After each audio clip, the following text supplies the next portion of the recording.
I got on Supernatural. My buddy and I wrote this Scooby-Doo Supernatural crossover that was much lauded. And then they're like, hey, we want you to come on, but we only want you to do weird ideas. I'm like, here's 10 weird ideas. And they're like, those are too weird.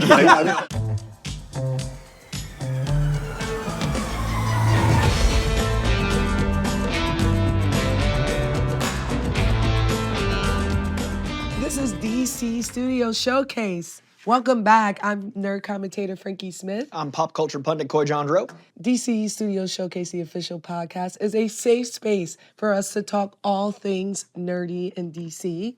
And today we have Jeremy Adams and Morgan Hampton. We're going to be talking about Green Lantern, the comics, not the show. We'll get to the show, but where did it come from? The comics. Let's start there. Exactly. So what do you know about the Green Lantern Corps? At the current comic run or in general? Yeah, it's a broad question. You're right. Like, what's your, Green Lantern origin story? Ooh. I think that's better. I started in the 90s because I'm a man of a certain age.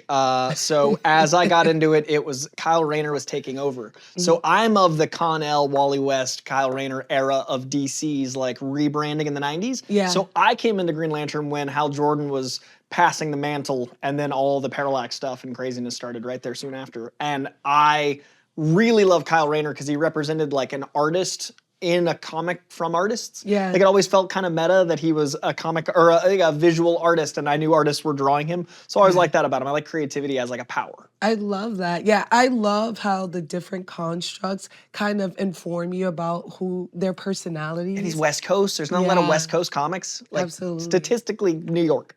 Well, because it's the greatest It's a great city, I'll give you that. Yeah, I have to say that. But even some of the places in DC that are fictional cities feel more like New York. It's rare something feels like Cali, and Green Lantern Kyle Rayner did. It does.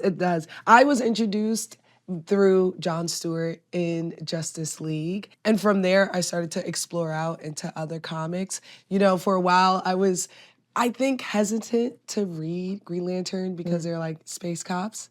Especially in Jeremy Adams and Morgan Hampton runs, I feel like I'm watching a sheriff's office and they're trying to figure out how to get the universe back intact. So let's talk about them before they come out. And then we can talk to them. I wanted to start with Jeremy. They're both writers, but Jeremy has done a lot of writing on the TV side, specifically for DC. He wrote Batman and Superman Battle of the Super Sons, and he's writing the upcoming Knightfall. So excited for that Knightfall. I'm could not be more excited for it. I don't think there is any DC nerd who is not excited about it. It's not like a casual release. This one feels like a moment. This feels like a release. I cannot wait for it. Yeah. I felt like, they kind of teased it a little bit with Nolan, and since then we've had the bug, and finally they're like, you know what? Let's give it to you. And the art looks so good. I mean, speaking of 90s comic books, it looks like that era, which is how I came into this. Exactly. And for Morgan, he's done a lot of DC writing. He started off in the Milestone Initiative, and then he was a part of what felt like a huge writing room for New History of the DC Universe, the Dakota Incident. He did a mini-series, Cyborg, where he got Booyah into there. Yeah. So excited. And it was the most I've actually seen Cyborg interact with Black people. Well, he gave, not just Cyborg, but Booyah itself a backstory. Yes. I love that he's got such a passion for adding layers that don't have to be there, but only enhance. Yes. And now he's writing a Green Lantern story. And he was a fan, and then a critic, and now he's one of, I think it's so cool to see someone's arc like that. Absolutely. Well, we're talking all about them, and we can actually talk to them. So let's bring them out. Let's do that. We are so excited to have DC Comics writers Morgan Hampton and Jeremy Adams on the show today. Jeremy's working on Emperor Aquaman, as well as Green Lantern with the one true Kyle Rayner, as well as the Green Lantern Corps with everybody in it. Welcome, guys. Thank you. Thank you for having us.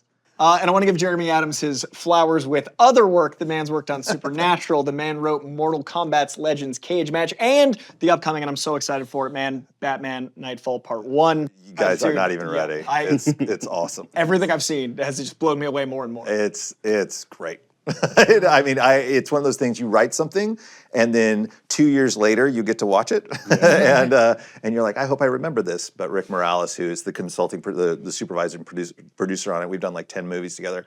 And he said, I'm going to make the most 90s Batman. And it is the art style. The guy's done the pointed shoulders and Azrael looks unbelievable. And it's way more violent than I remember. It's great. It was It's pretty great. violent. That's a Batman store, isn't it? It's pretty violent. Notoriously It's really- violent. Kind of the one known for that. Oh my gosh, and Bane is so scary. Michael Mando. It's really I good. know. It's really good. I'm not just saying it because I wrote it. I'm like, it's really good. We're always interested in people's pop culture origin story. What non-comic book related piece of media got you into writing? Oh my goodness. You take it first. I know yours is going to be Star Trek. So let me start. You said non like. The non-comic. Oh, non-comic. yeah. Oh yeah, I've got a couple answers. Yeah. Okay. Oh man, there's too many. But like when I have to tell you, when I read Dragonlance Chronicles in junior high, that like changed the landscape of my brain in terms of falling in love with reading and thereby leading me like Stephen King and falling in love with writing and what that looks like. So that's probably the one as a young age, like blew my mind open. For me, it's Avatar: The Last Airbender. Good stuff. Came out when I was 11 years old, and it was the first thing really ever that I consumed that made me realize that like people behind this thing wrote it, and that was a job that you could like actually pursue. And it was just a great show on top of that. So yeah. Yeah, Avatar is so good that it was like, as a child, you're like, people write things? Yeah. It's There like, were wait, stories this isn't just behind- happening? Yeah. It's so good. How did you guys get into writing? Oh man. Weirdly enough, I've always like written, like since I was a kid, and written comics specifically. My dad had these long boxes of comics in his basement. That's what drew me into reading in general. And then I was making my own comics at like 8 or 9 years old. Were and they then- original? Yeah, just characters I made up. You know, Like who? I had this kid. Actually, he's kind of a ripoff of Green Lantern. His name was Laser Kid. Laser. He was green. You shouldn't say that out loud. We should put That's him in. theirs now. Put him You said in. this on the DC official Done. podcast. You signed it. IP's gone. But he shot lasers from his hands. Okay. Of course. And he had a green suit. I wasn't the best student in school, but I just loved comics. I loved video games, loved all that stuff. Once I got to college and figured out that I wanted to write, everything just kind of fell into place after that, and I just hit the ground running. What about you, Jeremy? Oh my gosh. So my tale of getting into writing is like, first of all, my father drew comics, a few comics. He probably did like 10 or 12 comics total. So, but my parents were divorced very early. So obviously, psychologically, I'm still looking for that love by trying to do comics. But it was junior high. I remember there's that age where I'm reading fantasy, I'm reading tons of Stephen King, and we had to do some assignment. And I remember reading it out loud, and everybody laughed, and I was like, well, that's the greatest feeling ever. As a nerd that was beat up daily, I was like, They were wow. supposed to laugh. Yeah, they were supposed to laugh. Yeah. You never know. It's They weren't something. laughing around. But I grew up in an era where, the stuff I loved was not loved. Like I was beat up for D&D. I was, nobody liked Star Trek or Stargate or whatever. It was like, it's weird to see the world shift, and it's like, oh, all these movies of things, and you're trying not to be the nerd that's like, actually, but. The power it gives us, because we're not Wikipedia people. We got it in here. Oh, yeah. man. No, one of my first jobs in LA, I literally worked for this marketing company. They hired me. My job title was Marvel Specialist. And I would get on calls about stuff, and I'd be like, well, in the comics. It was so stupid. That's actually a job. Yeah. 20 years ago, that wasn't a job, but No, now not a they job. give us a desk. Yeah, exactly. So it is fun to be paid for things I was bullied for, but I definitely did not think of it as a career path. So I went to college orientation thinking I was going to go into law enforcement because I was like, I'm going to be Walker, Texas Ranger, And somebody from the film department came out, and I was like, I don't understand. A film department? What do you mean? And I immediately turned around and threw that notebook that said criminal development or whatever into the trash. I'm like, I'm going into film. And my mom was like, whatever makes you happy. And then I moved out to LA to pursue film and television. And I've always tried to break into comics, but there's no like I guess, instruction manual how to do any of this. So you're out here with a bunch of dreamers all trying to do it, trying to figure out what to do, and you make your way, Do you ever get jealous? Of me?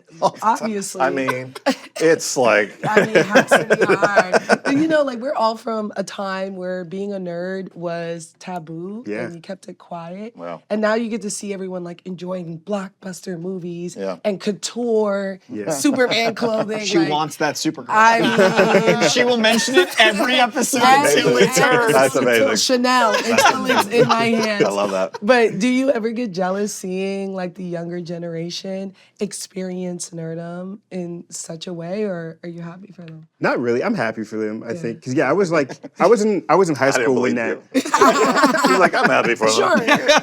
It's great. I was like in high school when that like turn started to happen, like when like Iron Man came out, Batman Begins. When'd you graduate? 2011. Okay.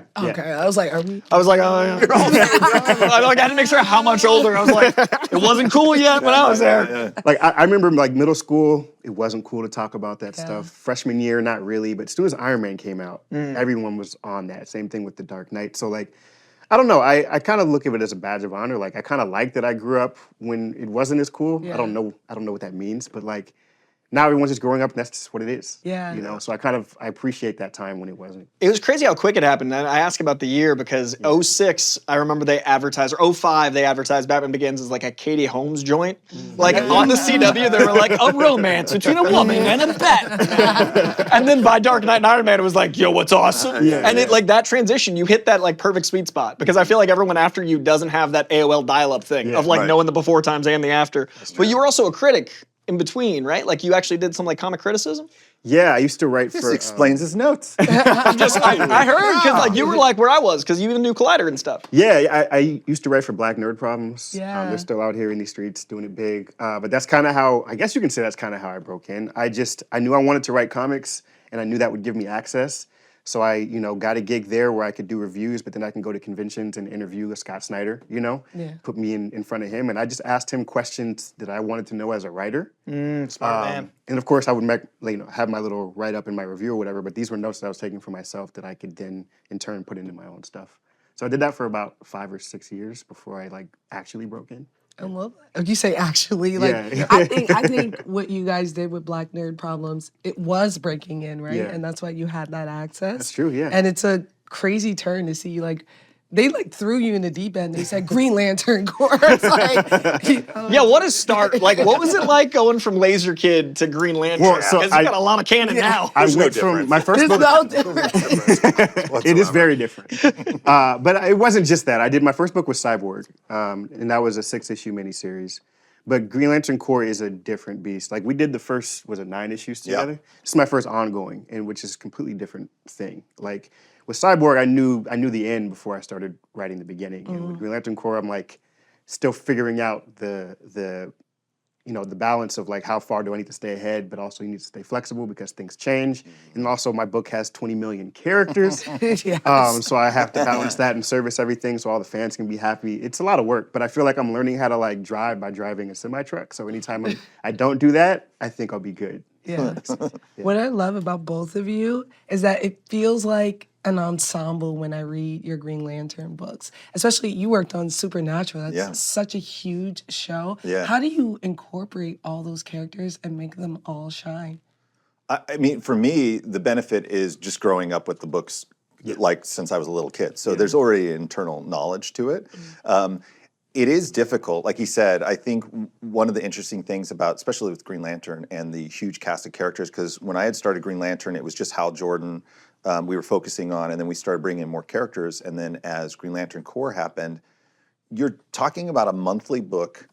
So every 30 days, you have to remember what happened the time before, and then you have to, everybody's has a Green Lantern that's their favorite, so you're trying to give them all an outstanding moment.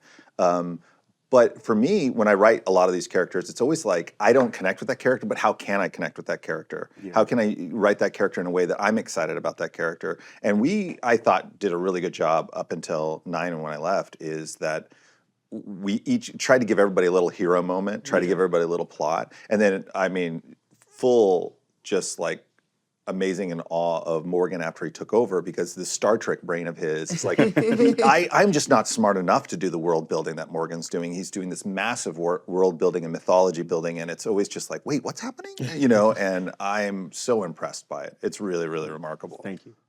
I have to say, you brought up two things I wanted to bring up later, but I'm jumping ahead now. Yeah, I have a favorite Lantern, and he has not been getting his due. Tell us. And now he is. Yeah. Kyle Rayner. Oh, yeah. Yeah. I was on The Flash. They took me off The Flash, and I was like bitter. And then they were like, well, we want you to do Green Lantern. I'm like, ugh. I was so just like, Green Lantern. I'll think about it. Like, you know? And I did. I called Jeff Johns, and he was like, you're going to be amazing. What are you talking about? I'm like, well, if you think I am, Jeff. And I was like, okay, we're gonna concentrate on Hal Jordan. And it's so, one of the things I love about nerddom, and I both love and hate, but I mostly love, is the factions. Yeah. I hate Hal Jordan, you know? And I'm like, okay, my job is to make people like Hal Jordan, you know? And then they're like, why can't it be Kyle? So there was this growing sense of Kyle needing to take center stage. And so I took a lot of my experience in LA, and we just made Kyle right in LA, and some of the things that I've gone through living in Los Angeles. And it's really fun, but I'm not spoiling anything, but Morgan and I have books that are going to coincide and really either destroy or elevate the Green Lantern franchise. And Kyle will be a big part of that, and Hal will be a big part of that. But it's been fun to see people, especially children in the 90s, that are just like, oh, dude, we miss Kyle, we love Kyle, you know, and we've given him this different power set to where he can amp up into White Lantern.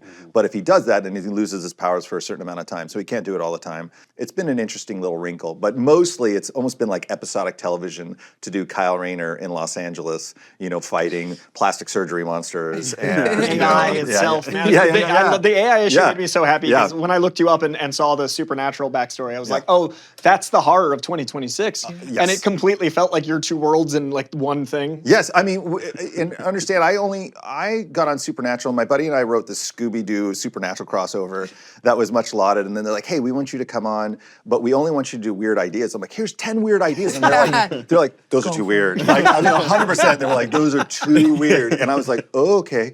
And so we did like a Roadhouse episode, and I did another one. And so but I was there, and I remember it was the last season.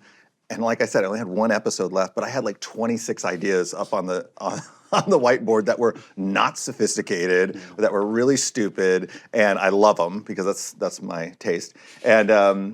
And then when I started doing comics, I'm like, oh my gosh, tons of these ideas I could just put into these, which it's very episodic. Everybody loves them. Well, I don't know. Do they? I mean, you never know, because I got offline because people, you know, it's love-hate relationship, you know, and you just don't know. It's just the people who don't like it are super loud. Yeah, You that's know true. what I mean? Yeah, But and I the was that people love guy. it. If I had the internet, when that show Angel ended, I was like, I'll kill everybody. You know? And then I was like, how dare you end it? And then years later, I was like, well, it wasn't that bad. It was great. That's been a common theme in the show, is talking to fans that have survived different eras of fandom. yeah. What was it like when you had to write a letter? Oh. When Michael Keaton was cast as Batman, you're like, I'm so... You don't understand. Like the quill I'm came out. old. So like in 1989, I was like, this doesn't make sense at all. 1-900 Kill Robin is still like the craziest thing to me. I'd like to spend money to end the life of that boy. I did not tell you. We found out Kevin Smith. Kevin Smith actually, Yeah. Kevin Smith voted to kill him. Oh, That's crazy. and I He's part voted of to that. save him, and that was the thing, because I was like, who would vote to kill him? And then when he died, I was like, Smith. it kind of shaded my Now you know. worldview. Yeah, I was like, no.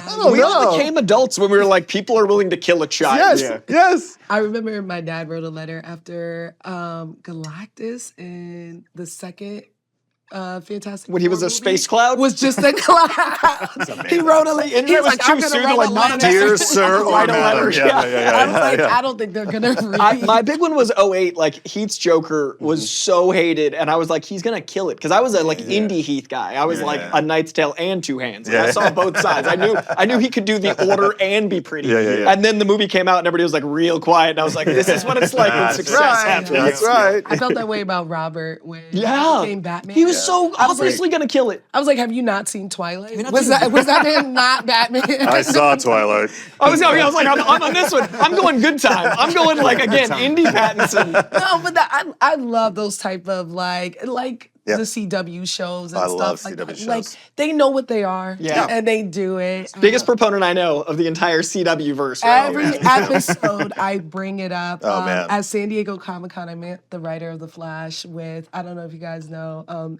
he's in it, I'll say it later, I don't know. Eric? I'll say it alone. With Dan Evans. Oh, yeah, yeah. He introduced me to them, and he goes, she kept your show alive. Thank you. She is still interviewing it, but I love all that. I love the animated universe, and that's why I really love what you put into the Green Lantern Corps, because I feel like you're always doing a call out to like the animated series, like, you know, Hulk Girl coming up and like kind of That was having a both of thing. us. That was you, both of us. Jerry? Yeah. That was both of you. That was issue Yeah. what, 3? Did you guys talk about that? Like, I want them to have Yeah, a little we something did, going yeah. on. Yeah, we did. Yeah, Yeah. I Because my felt first it. credit in television is Green Lantern, the animated series. So like I had brought Aya and Razor into Green Lantern, and then we were talking about it. I think you were more pro it, and I was like, oh, people are gonna be. Yeah. We gotta just make it nebulous. We got it. People are gonna try to kill Specificity, us. I love it. Yeah. We got it. And even like you having Cyborg say Booyah, Oh yeah. I was like, whoa. I Now we wanted to can give a say it. reason for that because I feel Yeah. like Oh, it's one of those hero moments. yeah, It's like a payoff. Well, not even that. Just like you know, from the TV show, animated show, like it's just a cool thing that he says. But like I've heard online, and I don't completely disagree about like just having a black character say a word like that. You know, I like, love it. what's I say the- Booyah all the time. Yeah, I mean, I hear you. But yeah, I wanted to give kind of a more like emotional, resonant reason for him to say Yeah. it, so it's not just like something he calls out. You know. But why not? Why can't he be whimsical? You know what I mean? no, I that's mean, for fine. me, Cyborg as a character in the animation universe really brought him to life. Like Carrie yeah, Payton for sure. is like, I worked with him before, and it's him and the Aquaman inside the Batman Brave and the Bold. Like they transform those characters in a way that you're like, well, I can't see them any other way. Yeah. You know, the Teen Titans and Teen Titans Go are just such fun. Well, Teen Titans was a really cool show, and Teen Titans Go was just an incredibly. It's also weird as a nerd. You're like, I like the Teen Titans show. Yeah. I don't know about this Teen Titans Go, and then you watch it like, You're like, okay, pretty- no, All right, that all was right. fine. Yeah. But the eras, I think when you're open-minded, then you get to actually experience comics. Yeah, Like, yeah, I think yeah. anyone that is too, like I'm a Con-El, Wally West, Kyle Rayner guy. Oh, because that's you- when I got came in. something coming Like, for oh, you. dude, You do not I've even been know. so happy reading the Green No, you Lantern don't even because you feel know. like you speak what I see. You don't even know. Like, I think we're going to talk about it in San Diego, but there's something coming. I can't tell you anymore. Yes, but as a You know, child of straight that to era, camera. there was time I was like struggling because I was like, I don't identify with this Silver Age flavor they Right. brought back, and Right. but once you get more open-minded, you're like, I can have 20 versions of something Yes. and have archetypes. And I think what you guys are doing, especially at the core now, like those first 9 through now, it's all of the flavors, but finding a way to make it true to the Right. arcs. Yeah. And that's so hard. Like, is it a giant, like, beautiful mind board? Like, how do you guys? I mean, Jeff and all the people like Tomasi and Venditti and all the artists, like they built such a huge mythology around Green Lantern. And like I said, when I took over Green Lantern, I was like, I'm too stupid. I got to blow this up because I can't. There's too much mythology. And then when we got together, he would come to my house and we'd go to Denny's and just talk about what we're gonna do. And then we're gonna blow it up again. Well, to answer your question, particularly since you left, Jeremy, like it's really just pressure. It's like I gotta do something cool and fun because a lot of people are reading this book. And, a lot and of people like know these who characters. you are, so Yeah. they'll come and press Yeah. you now personally. Yeah. Yeah, you got to you made the mistake of being a face first. Yeah. Because if you're a critic, people know what you look like online. That's true. Most people after Wizard Magazine don't know what comic writers look like because we had those little Oh squares. yeah, you remember like Top Hottest? Yeah, Right? we'd be like, who's what? this Brian K. Yeah, Vaughan yeah, guy? yeah, He's here yeah. every week. And there's like glamour shots Yeah. of like McFarlane. I Like, what's still this? think of them that way. Oh, I'll me meet them at a too. con and be like, they're not as 80s Sears my ad. God. I the was best. at an Invincible party and James Tynion was Yeah. there, and no one was saying anything to him. So we're sitting at a bar. I'm like, We need to bring back Wizard Magazine so we can know what people I was look like, you look just like James Or not. Tynion. And he was like, I did. You said or not. As like my wife got a cell phone call from a fan once, and I was like, well, let's not do that, you know. What did you do? Why did they do that? It was a whole Scooby Doo thing. It was but Those Scoobs. it is both wonderful and strange, Yeah. you know, and it is fun to be noticed out in the wild. It's very Someone peculiar. recognized me at Ralph's once. That Amazing. was insane. Really? Like at a comic convention, that's one thing. Yeah. How do you know me at Ralph's? Yeah. Ralph's good? Grocery store. Yeah. She's East you Coast. live. She's East Oh Coast. yeah, she's like, what? It was a moment I was like, is this a joke? I was like, Ralph Lauren? That is nice. He just shorts it to Ralph's. I was at Ralph's. Well, speaking of, I've been wondering, because of your both unique arcs into comic books, the fact that your dad worked on comics and the fact that you were a fan and a critic into this, how have cons changed most beyond like the recognition of moments? What's it like to walk through those like hollowed halls and like know the people's faces because you were a fan, but now be like, my peers? Honestly, it's crazy. I remember the first San Diego I did once I broke in, I saw Scott, and like he remembered me from the years that I used to like interview him. You know, you always think like people aren't gonna remember you. It's been a couple years. Like I'm sure he's got like thousands of people he does interviews with. But like he was just like, man, I'm so proud of you. Like you made it. Like you're here now. And like we were at the same like after party. This like, is Scott Snyder. Scott Snyder. saying to you? Yeah. Wow. That's cool. absolutely It's insane. getting knighted. Yeah, Absolutely. it's like being knighted. And then in my mind, I'm like, that didn't really happen. So then when it Yeah. happened the second time, when I saw him again and he still remembered me, I'm like, okay, I guess it's real now. What about you, Jerry? Oh my gosh. So I was going to conventions very early on, and when I first moved out to Los Angeles, and it's embarrassing because I was like, I would be the guy, and I'm like zooming in, and like Dan DiDio's talking about this, and there's Jeff Johns, and I'd be like, there's this whole picture of the whole crowd with the Court of Owl mask, and I'm like, that's one of those me, you know. And I always dreamed about being on the other side. And then when I started doing animation, and it started out with like kids animation, I did a bunch of superhero like Lego stuff, and then amped up to other stuff. But getting to be on the other side at the panel and the conventions it's super humbling. It's very surreal. But it's like the greatest thing in the world. I mean, it really is. Especially for me, it took me a long time to break in. So I remember working, you know, like retail jobs and like just slaving away. And so being able to have a job that you really love and you enjoy and you're desperate to keep, you know, it's pretty remarkable that anybody would want to hear me say anything about anything because I'm an idiot, you know. So. I also think what I really enjoyed about the con experience since I broke in is like, writing is really hard, you know, and like daunting, and sometimes you feel burnt out, but I always feel reinvigorated after a convention. We were talking right before air, like to me, a con is 6 months of internet. Like I can survive every 6 months of dealing with the internet. Sure. As long as I get to remember the faces on the other side. That's a total true statement. Because every time I go to a convention, people are like, Zenzu bean. yeah, and they're like, I love this that you did. And you're like, oh. It's a lantern. You said Oh, yeah, sorry. It's right there. It literally is right there. Excuse me, and it's like charging a lantern Whatever. right in front of me. It was funny, you were talking to I don't know why you always talk about anime. I was trying to speak the language of other people. I'm so sorry for reaching across the aisle. I want to charge up. I want to understand like the a culture. being. Well, no, I was actually thinking earlier when you were talking about the way that Kyle Rayner has that power-up thing, but it's within limit. I was thinking of when Dragon Ball Z, they go Super Saiyan 3. Yeah. And they can only do it for so long. Like that's how I feel with Kyle. I like yeah. that there's a limitation because otherwise it's like too OP. Yeah. Well, that's true. But like, I'm also writing Aquaman right now, and it's just He's the other way. The blood stuff when you're like he can move the blood in bodies. I'm like, this is crazy. I have a game I'm playing with my editor that he doesn't know, which is that every issue I keep making it more powerful until someone tells me to stop, and like no one's told me to stop. It's like next issue he's like fighting Poseidon, and it's like, well, all right, you know, it's outsized, and I love it. Yeah, the scaling of Kyle Rayner reminded me of like Super Saiyan level 3, where there's like a negative to also the positive, so he's not too OP. Right. And Aquaman is the total opposite, where I'm just going OP as far as I possibly can. The bloodbending's crazy. It's It's not. It's just now. It's like weather, and it's crazy what he can do now. And even in the last issue, I had this moment where the Justice League's like, "Hey," Batman's like, "What can you do?" And he's like, "I'm not telling you." Yeah. And I also, love that 'cause it goes there's against nothing. everything Batman would be comfortable with. In one line, it's like Batman's like, I now have a foe. Yeah. But I always said when I took over Aquaman, it was kind of like, again, it's the Green Lantern thing. It's like, I'm not smart enough to do Atlantean politics, you know? and I love fantasy films. And so, you know, we have the Lady of the Lake and Captain Nemo and Zan and all these real bizarre characters that were incorporated in the universe. And one of the other things we were talking about when you do a monthly book is you're trying, at least I am, I know Morgan's like this too, it's like you're aware of the continuity that's happening in the DC universe. And you're trying to bend your comic there sometimes, where you're like, hey, DCKO's happening, so we need to have that reverberate into our books. Because when I was growing up, if they had a tie-in book and it had nothing to do with either the book or the actual tie-in event, I was super annoyed.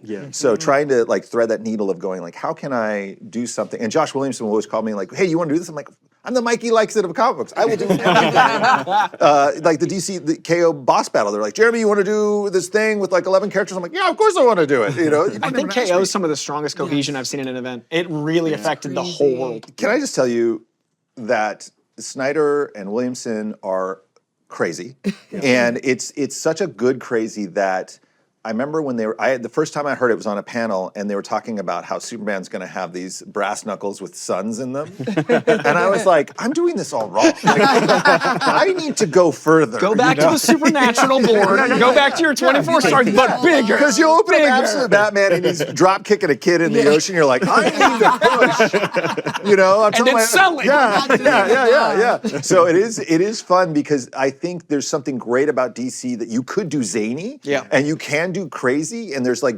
God and mythology and all this really cool stuff. So it is fun that you can take more swings, and that we have an environment at DC right now where they want you to take swings. There seems to be this level of permissiveness to go, yeah, just try it or just do it, and you know we can buy it back if we need to. You know, and it's working. How do you keep track of the continuity, not just in your monthly books, but overall? Like, do you map it out? Like, what's your process there? That, but also like just reaching out to the other writers to see what's going on and what they're doing to make sure we're not stepping on each other's toes. Yeah, because people have dibs on characters. Yeah. And you'll be like, can I use this character? Like, ooh, no. You know, this is going on. You're like, oh, well, what about this character? And what's fun is when you talk to, like, I'll talk to Morgan or Mark Waid or whatever, and they'll tell me what's going on. I'm like, that's awesome. I want to play. Can I, you know, Can I read that and write it? So even like DCKO, it's like, oh, well, how can I, and I think it just helps the books in general. Like, how can I be part of this overarching thing? Because some books don't do it, and for me, it's really fun. Editors are a big help too. Huge, because they're involved in everything all the time. So like, if they think there's a way that you can fit your stuff in, they'll let you know. Or if you're doing something you shouldn't be doing, that you didn't know you shouldn't be doing, they'll also let you know. But it is fun when you stump an editor, like, what's this character doing? They're like, I don't know. Let me get back to you. And then they're like, no one knows. I'm like, even better. No one knows. That means I can do anything.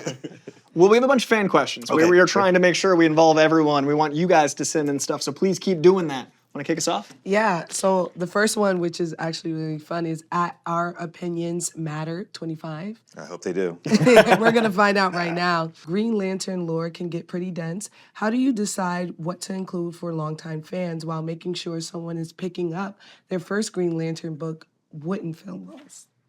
Yeah, it's a tough balance. I think for the first part of the question, I just look for like what hasn't been around in a while, like what characters haven't been around. Like I brought back Fatality in my run after Jeremy left, because like people have been screaming for her to come back for like 10 years, and I'm like, why hasn't she been around? Same thing with Kat Matui, who like died 35 years ago.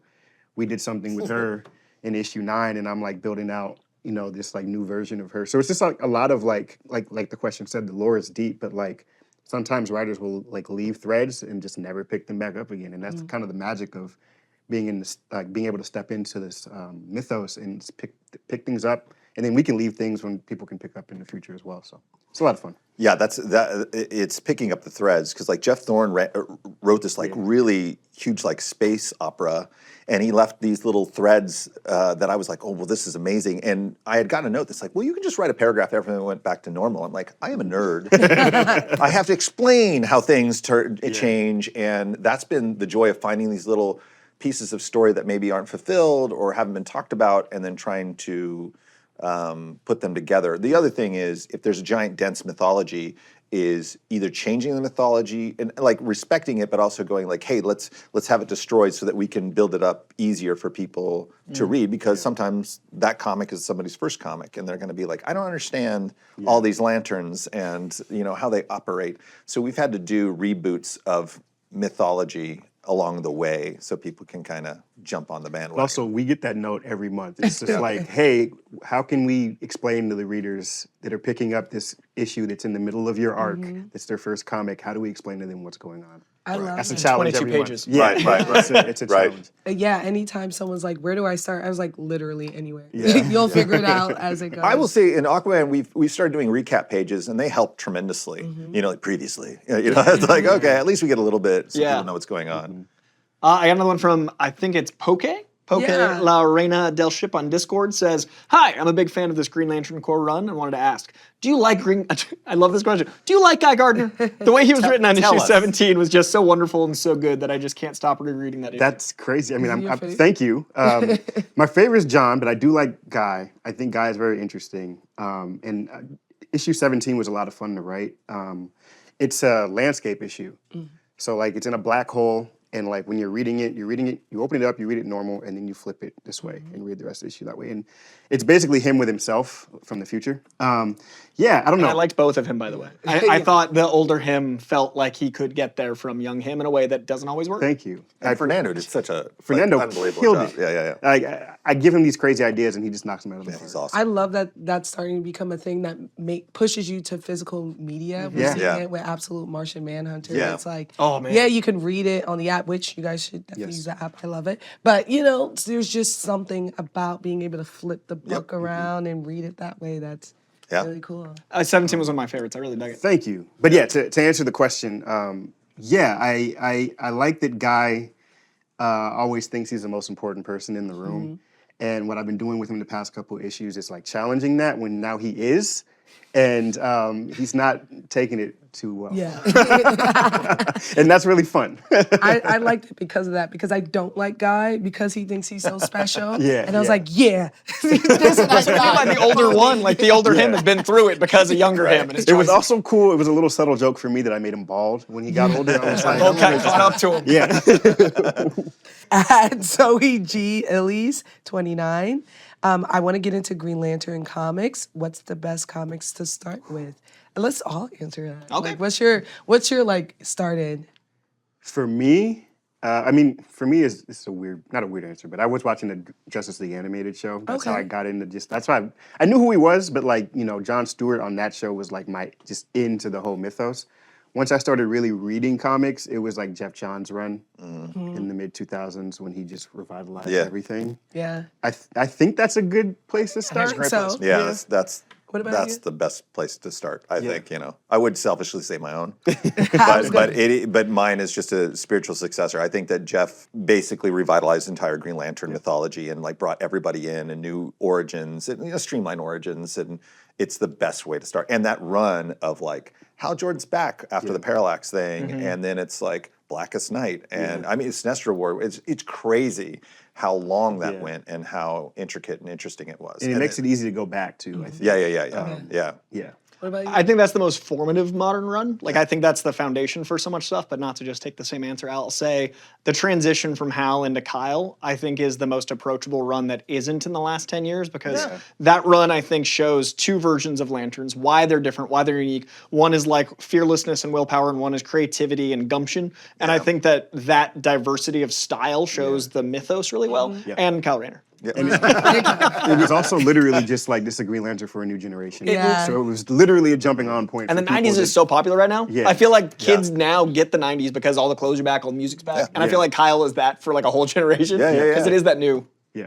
I'm going Far Sector. Yeah. Oh, that's such a good I'm book. going That's for, a great because book. it's concise and it's Yeah. like, do you like Green Lantern? And I just feel like I love what her story was before, and I love the story overall, and it's also gorgeous. Yeah. You know what I mean? So I'm like, if you like this, guess what? There's a bunch of different stories that you can read. Far Sector is like a pure Green Lantern story. Yeah, You know what I mean? I It's agree. like out in space, art. detective, this, I love that. It's such a Yeah. good book. I want to do one Well last signed. question because I'm selfishly wanting this one. I'm curious because I've thought this often. My last question is from Siddharth Josh I012 on DC's Insta Stories. Which non-Lantern DC hero do you think deserves the power ring most? Ooh, Oh, man. that's great. That's why I'm like, I gotta end with this one because I think about this just meandering in thought sometimes. Yeah, that's a So many of them have gotten rings in the past, like Yeah. during different events. That is a good question. So I love Wally West so much, mainly because that was my first run, and he's so hopeful, and he's probably the most mature, stable superhero in the DC universe. But I'm not going to say him. I'm gonna say, Who else could be? I'm going to say something off the wall. I've really enjoyed writing Animal Man's daughter, Maxine Baker, who's the Avatar of the Red, and she's so peculiar. Giving her a ring to power up would be kind of interesting. What that ring would be is which ring? What? I don't know. Honestly, she scares me, so I would say yellow. I think I'm gonna go with Nightwing. Ooh. Have we seen that? I don't know if we've seen. I don't think we've seen him it. have a I ring. feel like before. something- What ring would he get? I'm giving Green Lantern ring. Green. Yeah. What core would you guys? I always want to say quartz. Yeah. I yeah. note core. Yeah. They're alive. Yeah. But they're alive. But why is there a P there? Because the English language It's is questionable. We're not in England, we're in America. I would be blue. I be am stupidly hopeful.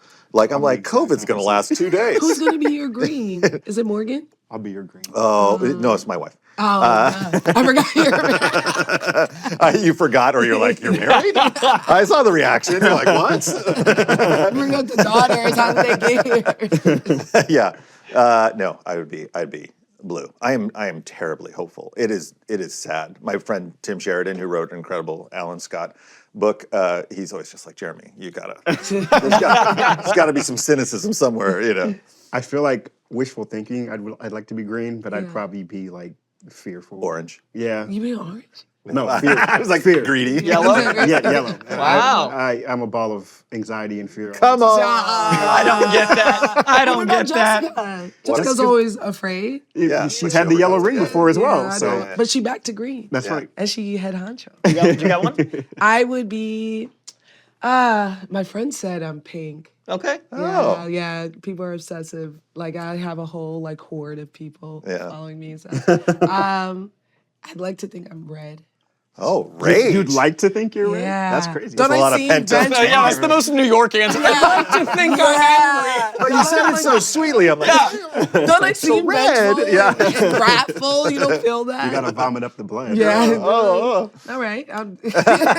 There's worse things. Yeah, there's worse things Yeah. in New York. A journey of answers. I'm going green. I do feel like willpower and like the tenacity is something I hope to pride myself in. And I like the That's idea awesome. of like something that is altruistic as a power set. Like that's why I like Kyle so much. Yeah. I wish I could do green, but then you get those Trader Joe's, peanut butter cups. And you're like, I'm going to have 1,000. My will is not strong. Evidently. Your ring Every time I cut, I'm like, I've got willpower. The more you talk, the more blue. And the shirt too. Damn, I guess this guy. Yeah. Oh, I think that's gonna do it for today. Great. Thank you both for joining Yeah, us. thank you Do you for have having us. anything you want to plug for DC or anything? They're writing some comics. Yeah. Aquaman ongoing, obviously. Green Lantern. Morgan and I have something coming up with those, and then I have Knightfall, the animated movie, coming out this fall, which is incredible. I get to watch it, and it's amazing. I'm super excited. Green Lantern Corps for me, ongoing. Just keep buying it and so I can keep doing it, Well, thank you both for joining you. us. This was so much fun. So excited for Thank Knightfall you. too. Got Yeah. to nerd out. Thank I love you. this. So we just had a lovely conversation with people that are wielding their own lantern rings, writing these characters. That was awesome. They were lovely. Yeah, I love that. I mean, I knew Morgan beforehand. I was a big fan of Black Nerd Problems. Even before I started commentating on my own, it felt like a full circle moment to have him here. And Jeremy, I mean, you know how much I love the CW. Yeah, So to yeah. have You got them here. representation on both your like worlds of past, present, future. Looking at my whole nerdy life Yeah. just right here. But yeah. No, we were talking about lantern colors this entire episode. I wanted to take a moment to just explain to the people at home what we mean by that. There's a lot. There's a lot, but I'll talk about the hits, which we mentioned before. Now, each lantern core, well, actually, you should explain it. You're the color Yeah, guy. I got you. So there's the green. There's 7 core like colors like the rainbow, and then there's black and white to give us 9, and then there's some that kind of vary depending on who's writing it. But the big ones are green, which is willpower, and that's the main lantern everybody knows, like the Green Lantern. Blue, as we talked about, is hope, and that's that main cornerstone. Yellow is the antithesis in storytelling wise. Yellow and green are not opposites. Yellow plus blue is green. primary colors. But yellow emotionally is the opposite of will, which is fear, and then red is wrath or anger or those things. So there's also like Star Sapphire, there's also, like we said, black and white. There's a ton of stuff, but those core 4 is what I think of personally as like the lantern elements, and that's why we discuss like which one we'd each identify with. And the Star Sapphire, earlier I said I was pink. Which is this, I mean, it's all magenta, Star Sapphire. It's up for debate because they don't, I heard it's violet because it's supposed to be the rainbow. You're right. But, If you look at a I call rainbow, them it's pink. violet. Yeah, I call them pink because why not? Star Sapphire's got a pink color to her. Anyway, I understand. And that all brings us directly into our DC Dispatch question. I love getting these questions for you guys. Please keep sending them in. This one is from Josh White on Facebook. He says, also, what are your worst fears, if you were a lantern? So we could either do this as if we were canonically already wielding the power, or what could be used against us? Like, what is our regular worst fear? Well, that would be, right? Your regular worst fear. If we're in a comic, if you got it's a the same. ring, it should be different. So our nonfiction fiction, one thing. Exactly. Okay, That's what makes the Lantern Corps. So what is your cool. fear that could be manipulated if you had a power ring? Yeah, I want to say there's a bunch of things I'm afraid of. I'm scared all the time. I'm scared of the bathroom here in the It's studio. an intense bathroom. Yeah, You're not wrong. And every person we've talked to has said the same feeling. Thank you. I felt validated. But I think I would say imposter syndrome is definitely be something that, the Yellow Lanterns would cook me with. It'd just be random, like exacts like James Gunn, blank face, glasses, like, Frankey, what are you doing here? Or getting kicked out of a party I'm supposed to be working at or something like that. I like the tangible clown, James Gunn, and party. Like these are all like those like high school nightmare fears. Yes. Of like authority, clown, and then I had a terrible time in high school. Maybe that's why.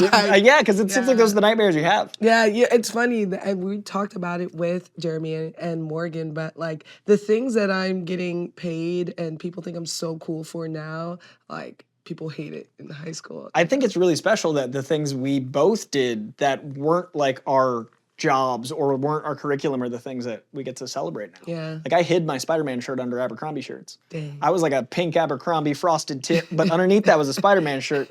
You poor buff teen. It was a weird era. But it was an odd time to be a Spider-Man nerd and try to be a cool kid. I get it. Well, what would your fear be? I think like lost time. I think I'd be like afraid to like wake up one day and I'd be like 70. Like I think I'm afraid of like time displacement or like losing time or feeling like it's slipping through my grasp. Like I'm really afraid of waste. And I think time is the only commodity that isn't like replaceable. Yeah. So I'm really afraid of looking back at my life and feeling like I didn't do enough. So I have a fear of mortality that is inevitable. So the tangible version of that is waste, I think. Is that why you read 80 comics a week? I think so, because it's like, how can I do the Optimize, most? yeah. So if I read 10 comics a day, I know that I'm affecting this thing. If I watch all the movies I can, if I can like talk about all the stuff, because then you're like celebrating art that's timeless, and then you're leaving your mark on art. Like YouTube will probably be around a long time. Yeah. So like my kids will know that, and if I go suddenly, they'll have something of me. Yeah. So like how much legacy can we leave behind? And like how can we celebrate what we're doing now? And that's art for me. Love that. Yeah, so I'm trying to turn my fear into something good. We'll see. But that's thanks to you guys that I get to do it. So I really appreciate it. Let me talk about art. It's my favorite thing in the world. This was a great episode. I had so much fun. I did too. I mean, I loved being able to talk to all facets of my nerdom, right? Like Morgan working with Black nerd problems was something I read. They have a book. Yeah. They used to be on Twitter back when Twitter was like at its height. And then, I mean, everyone should know by now how I feel about the CW verse. And to have a writer from the CW just period always warms my heart. I love the Lantern Corps. I think they're cool. And I love that they have a story for everyone. And I think the book they do together really reflects that.